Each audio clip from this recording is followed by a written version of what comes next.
इस बार हमारा बहुमत ऐसा होगा कि अगली बार तेजस्वी चुनाव लड़ने की हिम्मत भी नहीं कर पाएंगे।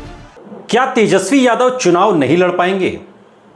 यह सवाल इसलिए चूंकि अमित शाह ने, गृह मंत्री ने जो धमकी तेजस्वी यादव को दी कि ऐसा सबक सिखाएंगे कि आप चुनाव लड़ पाओगे या नहीं, यह आपको सोचना पड़ेगा।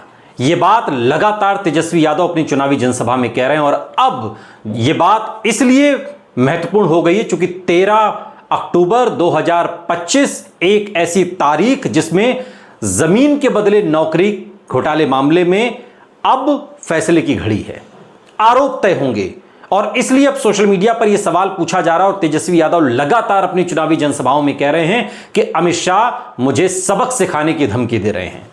अब आप इस पूरी क्रोनोलॉजी को समझिए।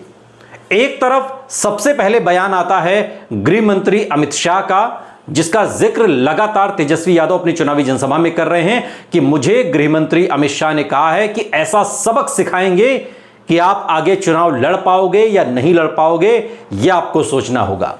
यह गृह मंत्री अमित शाह का बयान। उसके बाद तेजस्वी यादव लगातार अपनी हर चुनावी जनसभा में इस बात का जिक्र करते हैं कि गृह मंत्री अमित शाह मुझे सबक सिखाने की धमकी दे रहे हैं, लेकिन मैं लालू प्रसाद यादव का बेटा हूं, डरने वाला नहीं हूं। बिहारी का बेटा डरता नहीं है किसी से।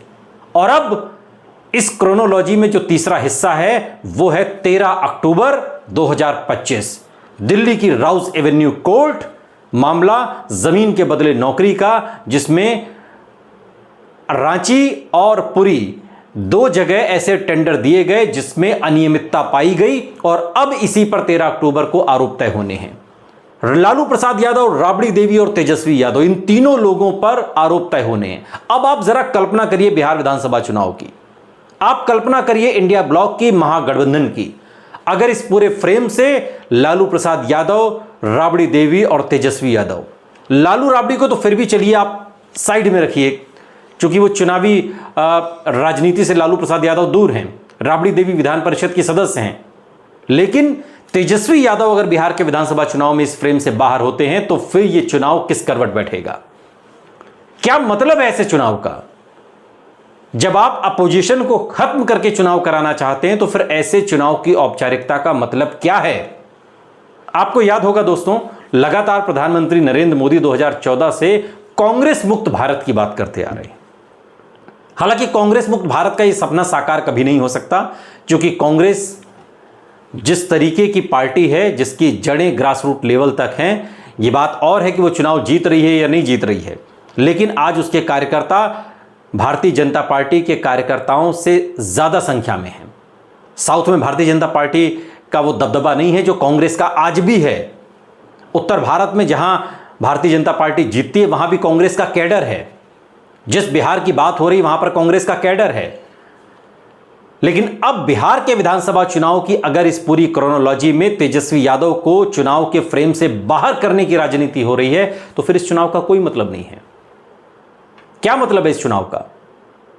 और इस क्रोनोलॉजी का मतलब क्या है जिसमें पहले गृहमंत्री का बयान आता है कि आपको ऐसा सबक सिखाएंगे कि आप चुनाव लड़ पाओगे या नहीं लड़ पाओगे, जिसका जिक्र बार बार, यह हम नहीं कह रहे, तेजस्वी यादव अपनी जनसभा में कह रहे हैं। फिर तेजस्वी यादव इस मुद्दे को अपनी हर जनसभा में उठाते हैं और अब 13 अक्टूबर की तारीख जब दिल्ली की राउज एवेन्यू कोर्ट यह फैसला सुनाएगी, आरोप तय करेगी लालू प्रसाद यादव, राबड़ी देवी और तेजस्वी यादव पर जमीन के बदले नौकरी देने के मामले में। और अगर यह फैसला लालू प्रसाद यादव, राबड़ी देवी और तेजस्वी यादव के खिलाफ आता है, वो भी मिड इलेक्शन में, यह फैसला कब आ रहा है इस क्रोनोलॉजी को भी समझिए। जब चुनाव का प्रचार अपने पूरे पीक पर होगा, चुनाव की तारीखों का ऐलान कमोबेश हो चुका होगा, टिकट वितरण की चीजें चल रही होंगी, चुनाव प्रचार अपने चरम पर होगा, ऐसे में 13 अक्टूबर को दिल्ली की राउज एवेन्यू कोर्ट यह आरोप तय करने वाली है।